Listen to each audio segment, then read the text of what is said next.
All right. Tanse, Ani, Gabby Nitsigason, Pakchahanse Utsania. So hi everyone, my name is Gabrielle Fayant. I'm originally from Alberta here. I'm so used to being in Ottawa. That's where I live now. So I have to always explain it where I'm from. But yeah, it's so nice to be in my homelands. All my family lives here, and I actually grew up here as a child before moving away to Ottawa. And so the territory I live on now is unceded and unsurrendered Algonquin territory. And I've learned a lot living there. So I'm going to walk through a little bit of my experience as a young Indigenous person, just navigating this colonial world that we've been forced to live through. I'm like super grassroots, and so that basically means we get things done and we work on really, really small budgets if there's a budget at all. So just a little bit more about me. Like I said, my family's from Fishing Lake, Métis settlements, and if you don't know where that is, it's just we're squished in between Frog Lake or Onion Lake is a really well-known community. And I'm a co-founder and helper with Assembly of Seven Generations, or also known as A7G. I've been doing grassroots community work for at least a decade. I was really kind of pushed into it during Idle No More. So that was during 2012. And it was really like a spark that lit. There was a spark that was lit for me and many other young people at the time. I've also written quite a few reports and research, really giving a voice to Indigenous youth and grassroots. If you've ever tried to find statistics or documentation about Indigenous young people, it's often not very good. It's often research and reports done by non-Indigenous folks that really don't understand what it's like to be an Indigenous youth. So we do a little bit of that. And yeah, I guess in Ottawa, I'm kind of known as a community organizer. And I'll talk a little bit about that. But the other part about my presentation that you'll see is I'm going to have a lot of pictures of myself doing stuff. And for me, that's just showcasing that, I don't do this work in theory, but I do this work. I have lived experience doing this work. And I think that that's something that often gets ignored or not honored enough as it should be, but lived experience is so important. So activism from an Indigenous perspective. So the Oxford Dictionary definition of activism is the policy or action of using vigorous campaigning to bring about political change or social change. For us as Indigenous peoples, we're born as activists. Simply our existence goes against the colonial process. It goes against what the plan was for these lands. And so, we're so powerful as Indigenous peoples. Our inherent rights are connected to these lands. And the hard part about it all is that we don't have a choice. We don't have a choice if our bodies are political or if we're activists. We're simply born into this world like that. The other part I wanted to mention is that a lot of Indigenous folks don't really call themselves activists. And we sometimes don't see ourselves in that way. We're just trying to live, we're just trying to exist. But for those of us that, feel that calling or feel compelled to, step up and be loud and, really assert who we are. It's a really courageous path. It's really brave. But it's not for everyone, and that's okay too. So just a little bit more about how we, as Indigenous peoples, we're born into politics and activism. You know, there's multiple laws and policies that dictate our lives in this country.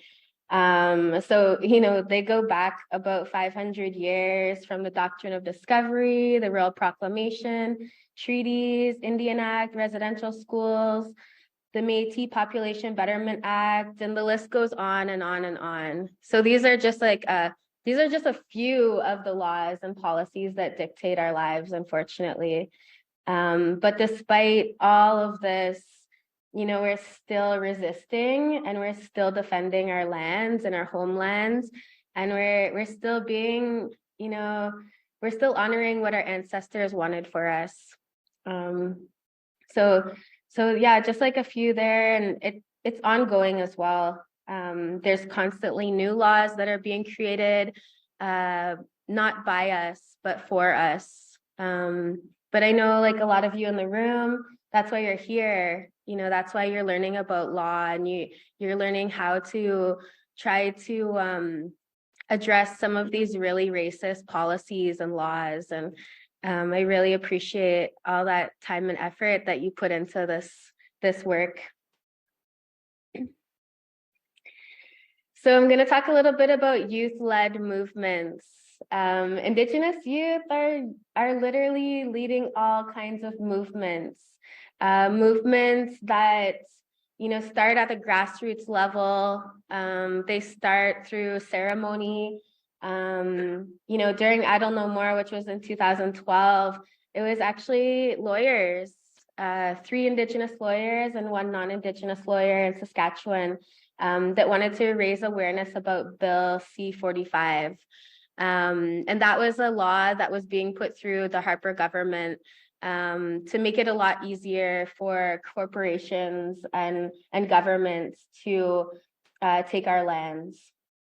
It gained a lot of momentum, especially when Chief Teresa Spence started her hunger fast. So I was in Ottawa at the time that this was all happening. It was a really wild time. And, you know, someone would just like DM me and say, hey, we're gonna do this hunger fast. And I was like, what is that? And I was like, I don't know what it is, but, you know, I'm young and I'm a helper, so I'm gonna be there. And that's what I did. And these are just like a few pictures. This like one right here where I'm looking in the camera, that was one of the first huge marches that we had. And I remember I was marching alongside like Pam Palmater and Ellen Gabrielle, and these really, really powerful women who have done so much for us to even be in these conversations today. And it was a huge snowstorm. Like the snow was up to my knees, but we're still marching. And you know, that's the power of Indigenous movements and youth-led movements, is that, you know, we're never giving up. We're constantly, you know, doing what we can despite the weather conditions, despite everything. And another cool, like, and I know there was some videos from West Edmonton Mall. You guys had this really awesome flash mob round dance going on, and they were happening across the country. It was really, really an exciting time, and we were having them all over Ottawa too. We were going to all the malls and blockading intersections, and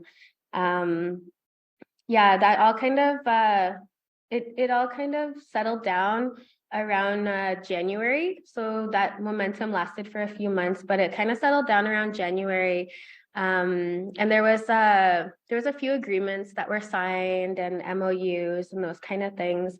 And then later on, the I Don't Know More was copyrighted by the founders. So one of the really beautiful movements that's happening right now is the Land Back movement. And so we see this everywhere as Indigenous young people. We see like people beating it. We see people making stickers about it. We see even reports being written about it. And there's a bit of like controversy about where it all started, but I know the first time I heard about land back was in 2019. And it was actually these young people from downtown Winnipeg. And they were just young people, and they came to this climate strike conference that was happening in Ottawa. And when we go to climate kind of movements, there's a bit of like tension between like Western environmentalism versus Indigenous ways of being. And that's what was happening there. It was a lot of environmentalism, like westernized environmentalism, just barely touching the surface of why there's even a climate crisis right now. And, you know, for me, like the reason why we're in a climate crisis right now is because of colonization, because Indigenous peoples have been removed from the lands, have been, our roles have been taken away from us, or at least tried to be taken away from us. So these young people, you know, they got up in that conference and were like, no, the way to address the climate crisis is land back. So that's the first time I ever heard of it. It was later trademarked in 2020 in the States. But I think here in Canada, it hasn't been trademarked. And so that's why it continues to be so fluid and moves with different movements. And I think that that's a really great way for movements to live on, is when that they're free and that they're fluid. So back in 2020, that's when a lot of Wet'suwet'en direct actions began, and it had like memories of I don't know more for me, but this time I was a little bit older, and this time I was kind of more of like in an auntie role, and you know, I also was able to use a lot of the knowledge that I had gathered over the 8 years or decade or so to support the young people in what they wanted to do. But what the young people in Ottawa wanted to do is they wanted to do a sit-in. And so we did a sit-in in the Department of Justice. And we did a sit-in there for, I believe it was 5 days. And then there was other sit-ins that were happening as well in different parts of the country. And so for those of you that had never heard of a sit-in before, a sit-in is basically when it's a non-direct action. And it's basically when folks occupy like a building of importance. So it could be like, you know, like around the Prime Minister's office, if you're able to get in there. Or it could be different departments that have a key role in something that you want to prevent or something that's happening. And so for these young people, it was the Department of Justice, because what they were really upset about was that the RCMP was invading Wet'suwet'en territory. And they believed that the Department of Justice was where they could intervene. The momentum died down after there was an MOU that was signed between the Crown and the province and Wet'suwet'en hereditary chiefs. And that's the thing about, you know, these movements and being in solidarity. When you're in solidarity with different events or communities, it's not actually in your control to say what the community wants or how things are done. You're in solidarity, right? So you're like an ally in some ways. And so, you know, that's what the hereditary chiefs decided. And then a lot of that work, that momentum that was building, was also interrupted by COVID. So these are some movements that I've been really involved with. You know, it's not easy to be in this kind of work. And so I'm going to talk about the risks of being an activist and being loud and speaking up.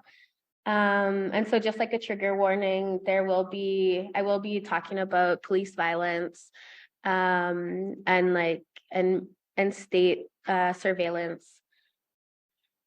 but we'll have some we'll get to the good stuff at the end. So I just want to prepare you for that.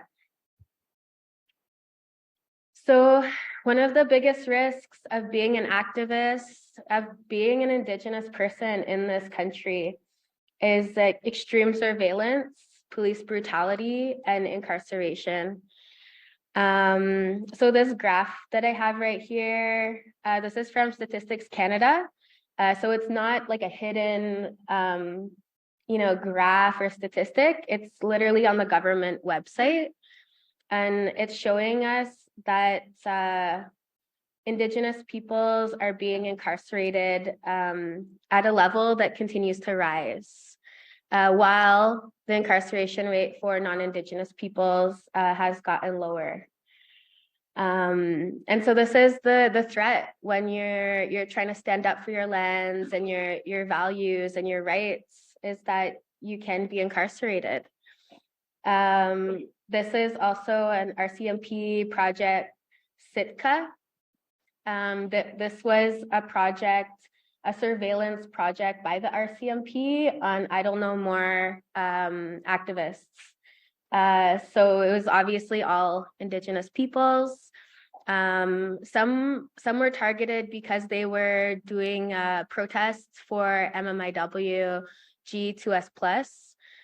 Some were actively involved in Idle No More. And all of those people were surveilled. They were watched from cars. Like they would have like RCMP that would watch them from their houses. Their social media was monitored, different things like that. And this is the one that came out in 2015. So this was 3 years after Idle No More had happened. But it gives you an idea of what kind of surveillance we have to experience as Indigenous peoples.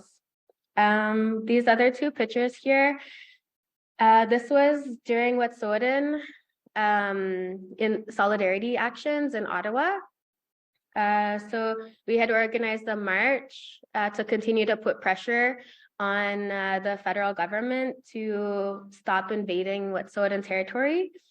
And we're about 200 people, all unarmed. No one was violent. No one was armed with any kind of weapons, nothing. We didn't even say that we were going to break anything or vandalize anything, but we were met with this whole line of riot police. There's probably more riot police there than there was actually protesters or activists. It was really scary, and they met us with lots and lots of like hand ties. So ways to like, they did want to arrest us. They wanted to arrest us and get us off the streets. Above the buildings in Ottawa, there's also snipers. So we could see them too. This was the only picture that someone got from that angle, but there was several snipers all along the road that we were marching down.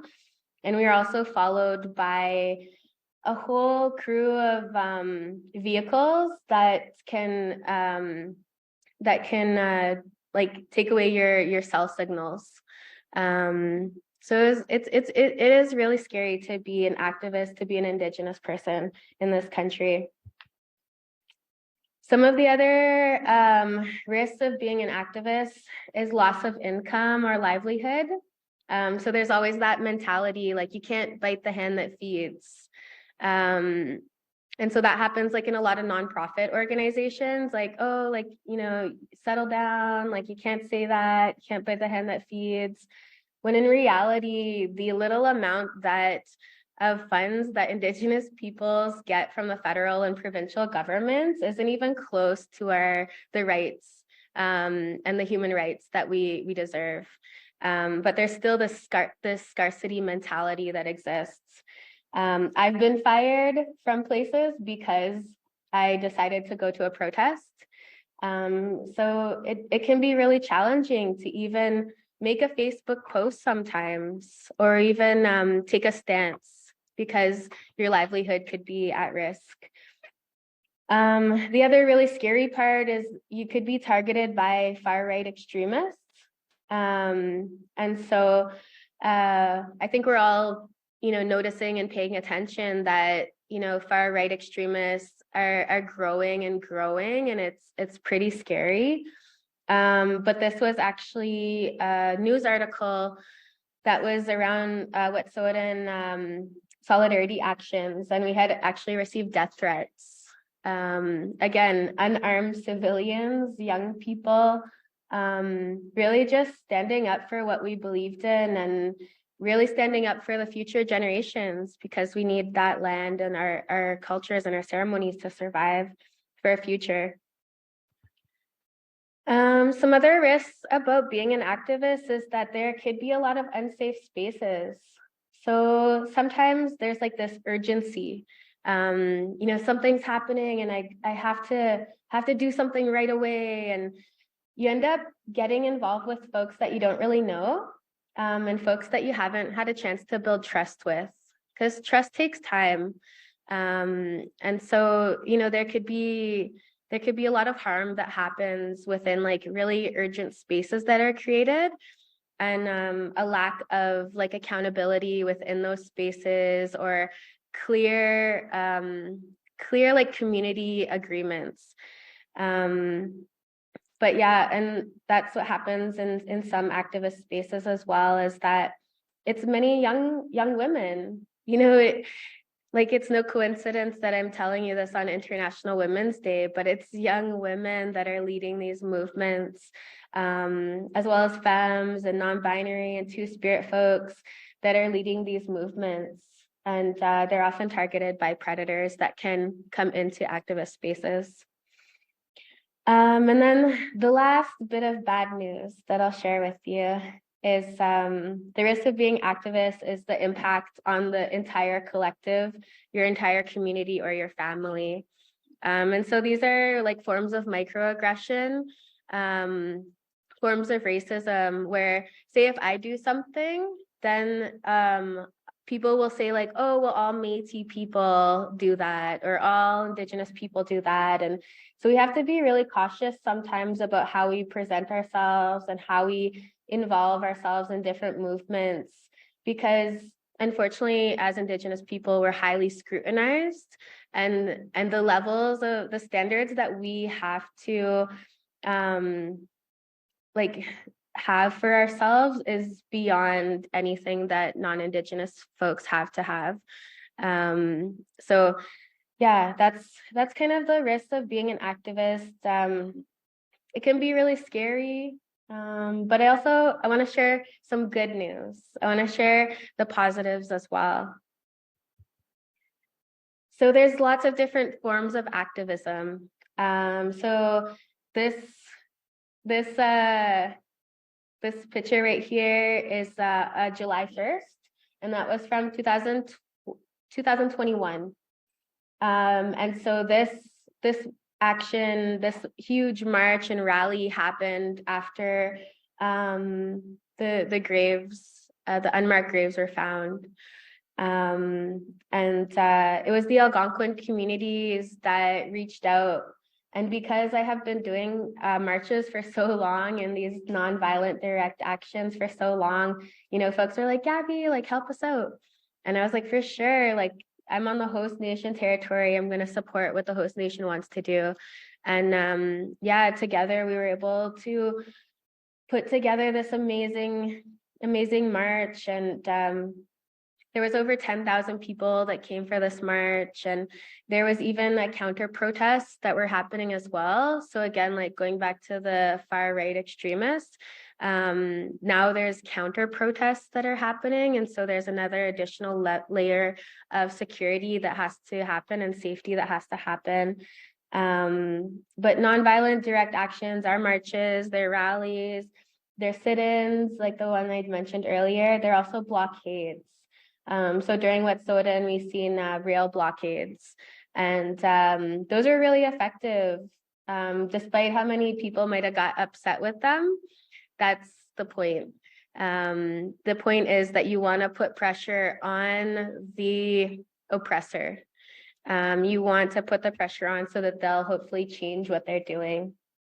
Some really other effective forms of activism are public campaigns, educational resources, books. So all the Indigenous authors that are creating such informative books are doing their form of activism.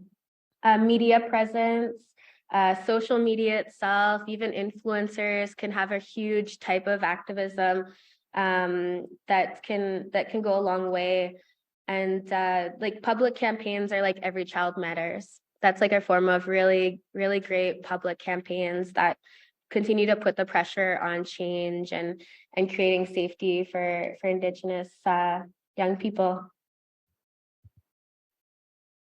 So other types of activism that I really, really love and I'm really proud of, one is community building and community care. So we do peer-to-peer support, accessible mental health supports and events that inspire joy. Like I mentioned, as Indigenous peoples, our existence is political and it's a form, we're activists, we're just born into this, but we deserve to feel joy. We deserve to feel happiness. And being at those kind of events with community and family, that's a huge form of activism that doesn't get enough credit. But peer-to-peer supports, there just isn't the mental health supports that we need in this world today. And so we rely on community and actively being a part of community and being there for one another. It goes beyond anything that any kind of one event, but that ongoing critical support is so crucial. And then lastly, revitalization and restoration. So language revitalization, ceremonial revitalization, land-based living, food sovereignty. These are all forms of activism. Because I think we get so stuck in the idea of activism that I have to be on the front lines, I have to be in a march, I have to be standing like this on a stage. And it's no, activism is so much more than that. Creating change is so much more than that. And it really is a lifelong commitment. So how am I doing for time? Good. Nice. 20 minutes left. Oh, We can okay. also take some questions. Cool. I have a little bit more that I'll share, and then we could open it up for questions.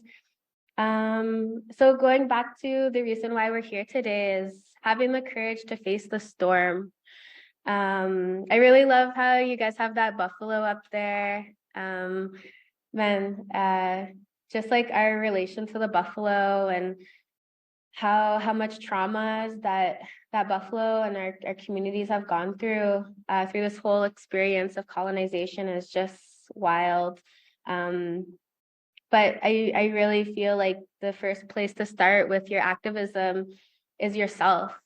And I know we're kind of in this movement of self-care and all these things, but I find that the self-care movement's been highly gentrified.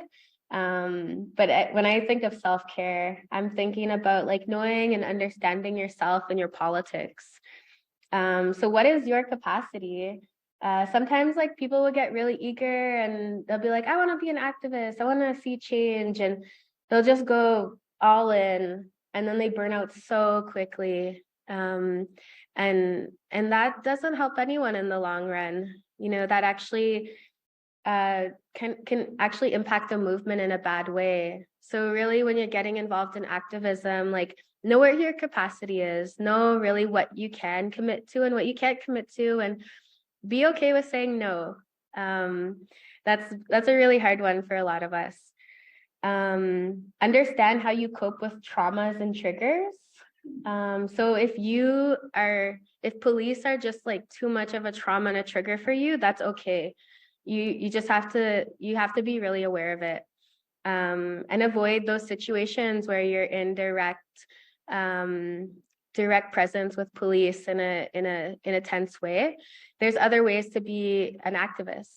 You don't have to be face to face with police or military to be standing up for your rights. Like think about a little bit about what role you want to play in the whole movement. All the roles are so important.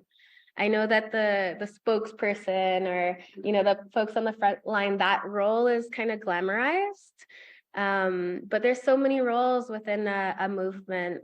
Like there's like the aunties and the cookums that are making the sandwiches to feed the people. There's the folks that are the security. There's the folks that are kind of like the scouts and they're observing, what's next to come. There's so many roles, even like cleaning up. That's like a huge role that many people don't want to take on, but we need more of that. And what are your politics? So this one is a little bit complicated, but I would really encourage folks when they get involved in activism, really understand your politics, and having being open-minded and being willing to have intersectional politics, intersectional ways of thinking about things. That creates a lot of solidarity amongst so many communities. And then community, once you've really got a good grasp on where you want to be and how you want to do things, the community. And so I kind of directed this community part to people that are in law or lawyers, and just simply reach out to local organizers. I really love how it was mentioned earlier, don't recreate the wheel. Just check what's out there, do a little bit of research, and just ask how you could help. Just simple questions like that. I think lawyers and folks in law are really good at organizing sit-ins with local organizers, because what you bring to the table is all this information about how to counteract laws that are being placed or policies or legislation that's being placed. And some of the most successful sit-ins I've ever seen were done by lawyers or started by lawyers or people in law.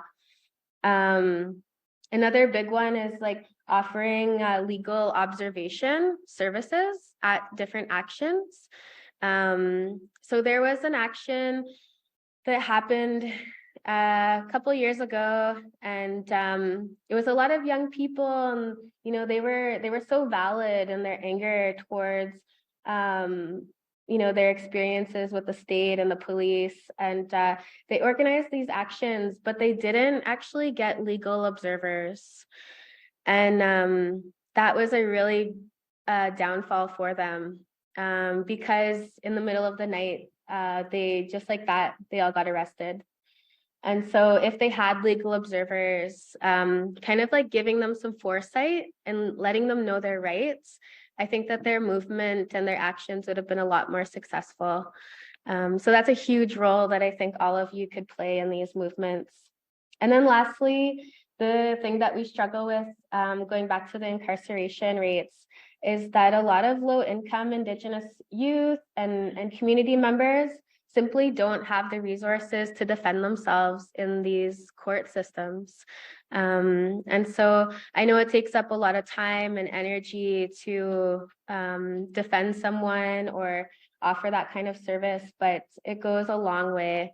Even if you're able to just offer it for a few folks a year or something like that, I think it's a really good way to give back. So a few closing remarks that I wanted to leave you with is, as Indigenous peoples living and breathing, surviving colonization, we are an anomaly. We're naturally born into activism, and our existence is political. But even taking that little bit of courage to speak out, live our lives how our ancestors intended, and throwing wrenches into the colonial plan can make such a big difference for all of us. And even if it's just little things here and there, it goes a long way. Urgency. So going back to this urgency, it's one of the best tools of colonization. And so something I hear people say all the time is like, oh, like, how come you guys didn't do this? Or why didn't you include this person? Or why didn't you do this? And it's always, oh, I didn't have enough time. That's always, always the thing. And so anytime you're able to slow things down, even even just to be a shit disturber, just slow it down. Even if you're not sure why you should slow it down yet, I just try, just do it. And it in slowing things down really allows community to be more involved in things. It allows you to hear more voices. It allows you to get more evidence that you might need. And so I know that that's a really big one in within like law and like in the courts is like everything's this time, and you have this really firm deadline, but really try to push back if you can. And then lastly, I just wanted to remind folks that marches and actions are less than 5% about making the change that we need. It's really about community care, language revitalization, land-based living, the intergenerational healing that is the activism that will sustain us and now and into the future. And those kind of things are what's going to get us to where we need to go next.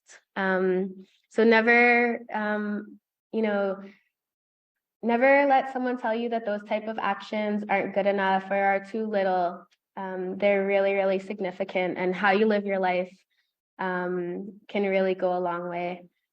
So miigwech, ai hai. Thanks so much for having me.